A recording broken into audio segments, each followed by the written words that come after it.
Okay, it's testing time. So I'm taking off from the cricket pitch at the Old Scout School, and I've got the White Snake FPV camera on one side, and on the other side this is the RTG02 FPV receiver attached to my Show Me phone and then recording on the Go FPV app. What I'm noticing straight away, particularly on the right hand side, which is the Aomway DVR goggles, is the detail in the clouds from the low lights White Snake camera is very good compared with the cinematic type Y1 action camera. On the left, the colours are very bright on the Oh, you've got the attention of a magpie. Jeez. Bird attack time.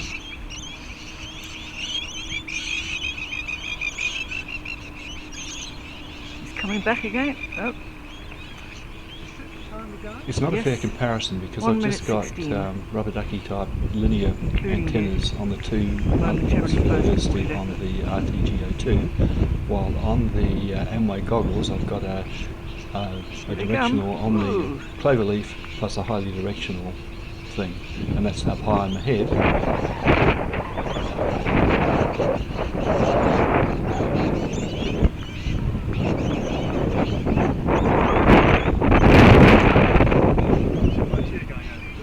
Possibly.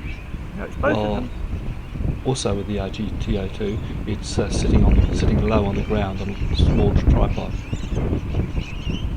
There's a whole flock of angry ones having a go at it now. And what happens as the flight goes on, we get a gust of wind. It not only blows our camping chairs over backwards, it blows over the tripod. So the RTG02 with its two linear antennas is lying flat on its back in the grass, which is not an ideal way to record anything.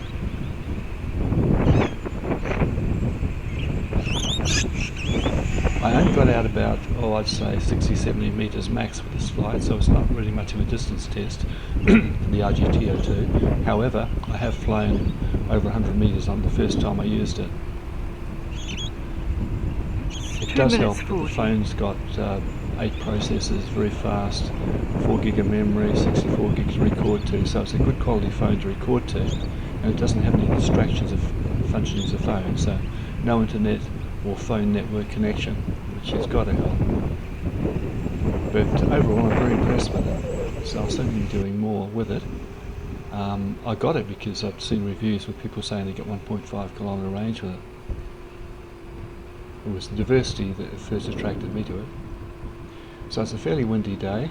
As I say, the other thing I'm doing, I'm testing my original, my 3 ESCs, which is all that's left of my original Bugs3, but it's going perfectly, even though it's fairly windy.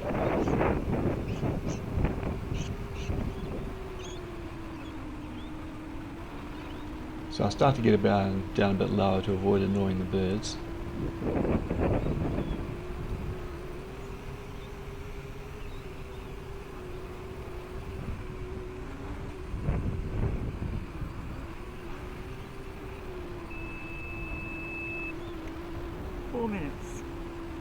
That's a range warning, so not quite sure what was interfering with the control feed there. I think it's the only one we had. Certainly shouldn't be a distance issue.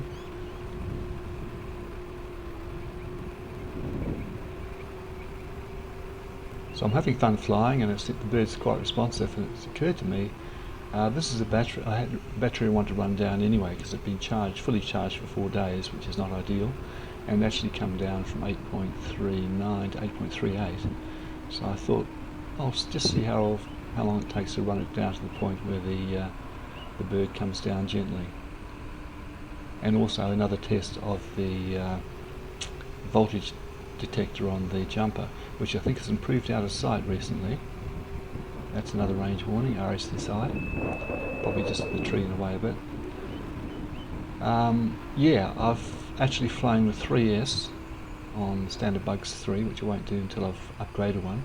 I won't do it again. But what I did notice is the battery low voltage warning worked fine with the 3S. Now, with the original jumper controller, it didn't. It's one of the first things we noticed. As soon as you went away from standard Bugs3 batteries, you were on your own in terms of range voltage warning.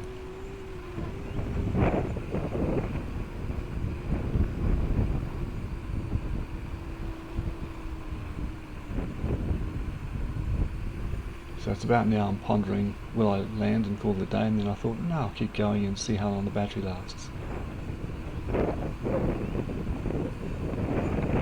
Because the weather's changing, I knew I wouldn't get a chance to get out and fly again for a while.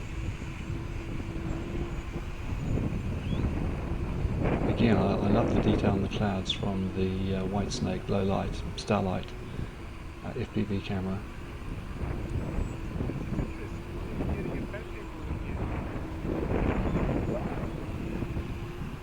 And as I found out for the first test of the RTG02 before I bothered to try recording,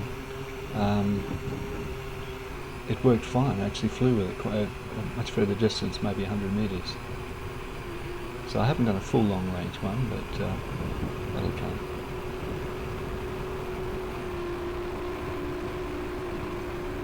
So a bit of shudder, partly is the wind. I think these pointy tip props aren't as good as the bullnose ones for stability, but in calmer weather they're just fine. It's just if it gets a bit windy, you're better off with the bullnose.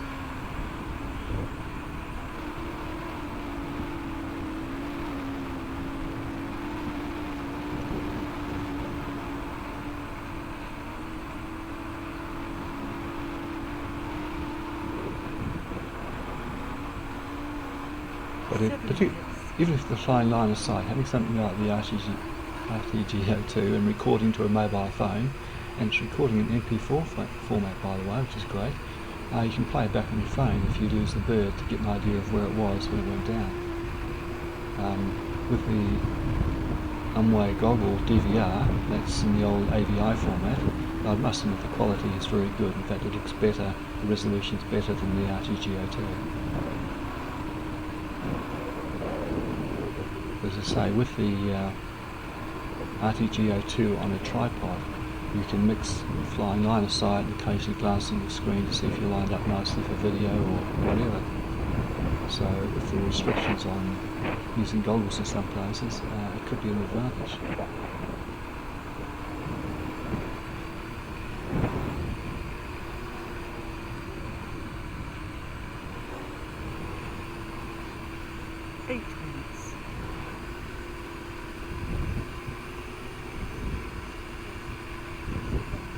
So I'm just enjoying myself relaxing here with a low-level cruise, and I finally noticed the goalposts, so can't help myself, start to line up on them a bit.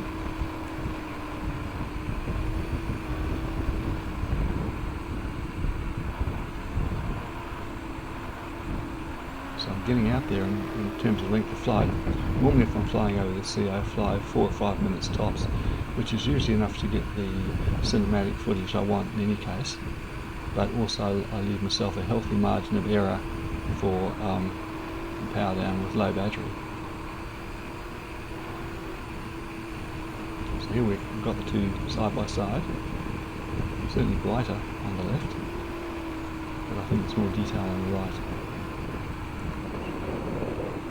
So this is the I've just hit the 9-minute mark, and at this stage I start to get low battery warnings.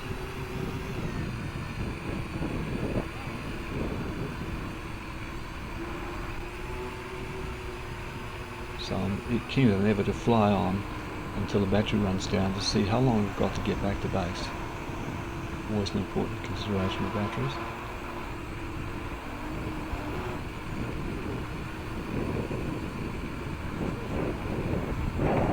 So you can hear the wind there.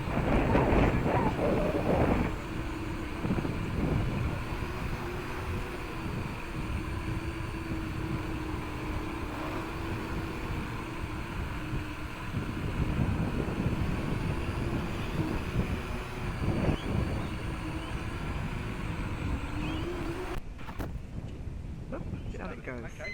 9:55. 9. So almost a minute of low battery warning. Great. Bye.